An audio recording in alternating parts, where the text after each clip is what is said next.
Hi friends. இப்போ நம்ம மகாநதி பார்க்க போகிற மகாநதியில் வந்துட்டு நம்ம காவேரி ஒரு பக்கம் கோயிலில் வெயிட் பண்ணுறது தெரியாத நம்ம விஜய் இருக்காரு, பொறுமையாக உட்காந்து எக்ஸ்பிளைன் பண்ணிட்டு இருக்காரு. யாருக்கு?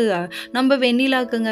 வெண்ணிலான்னு பேர் வச்சா அடுத்தவங்க வாழ்க்கையில் வெளிச்சம் ஏற்றக்கூடாதுமா, உன் வாழ்க்கையில் நீயே வெளிச்சம் ஏற்றிக்கணும், இப்படி பண்ணவே கூடாது, இது ரொம்ப தப்பு அப்படின்னு சொல்லி தலையில் தட்டி உட்கார வைக்கிறாரு. உட்கார வச்சு பொறுமையாக சொல்லி கொடுத்தா, எப்படி விஜய் நீ எப்படி என்ன ஏமாத்துன அப்படின்னு சொல்லி கேட்க, அதுக்கப்புறம் இவர் இருந்துட்டு என்ன ஏமாத்துனேன்னு சொல்கிற, அப்பெல்லாம் இல்லை, ஒரு சந்தர்ப்ப சூழ்நிலை கல்யாணம் பண்ணிக்கிட்டோம், கடைசியில் பார்த்தா நாங்கள் வந்துட்டு இப்போ சேர்ந்துட்டோம், என் வைஃப் இவ தான் அப்படின்னு சொல்லிட்டு எவ்வளவோ சொல்லி புரிய வைக்கிறாருங்க. கிளிப்புள்ளைக்கு சொல்ற மாதிரி சொல்றேனே, உனக்கு மண்டையில ஏறுதா? அது எப்படிப்பா மண்டையில ஏறும்? 2 வருஷமா நான் கோமால இருந்தேன், நீ இல்லைனா நான் 10 வருஷம் கூட வெயிட் பண்ணுவேன்ற ஒரு டைலாக்கெல்லாம் விடுறாங்க.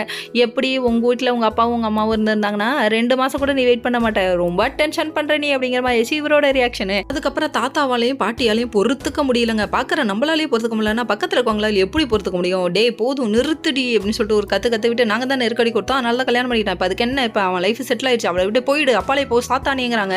என்னடா அது, மூச்சு விடாமல் 3 நிமிஷம் பேசிட்டீங்க பாட்டி, வேணாம் தம் கட்டிடுங்க அப்படிங்கிற மாதிரி டைலாக்லாம் ஞாபகம் வருது.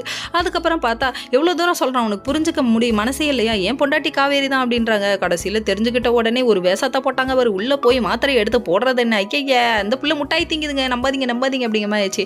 அதுக்கப்புறம் கதவெல்லாம் உடச்சிட்டு இவர் போய் கூட்டு வந்து வாயில் வச்சு குச்சி வச்சு குத்துன்னு குத்துறாங்க. குச்சி இல்லை, கடப்பாரை வச்சு குத்துங்க, அப்போ தான் இந்த பிள்ளை வாந்தி எடுக்கும் அப்படிங்கிற மாதிரி ஆச்சு. அதுக்கப்புறம் வாந்தி எடுத்து ஹாஸ்பிட்டல் கூட்டு போகலான்னு சொல்லிட்டு கூட்டு போனால் இந்த பிள்ளை போகிற வழியில் கார்லேருந்து குதிக்க போகுது. அதுக்கு என்ன ரீசன், நம்ம காவேரி கால் பண்ணிக்கிட்டே இருக்காங்க. இதை பார்த்தோன்னே பொண்டாட்டி நாங்கள் வரதை பார்த்தோன்னே காண்டாகுதா.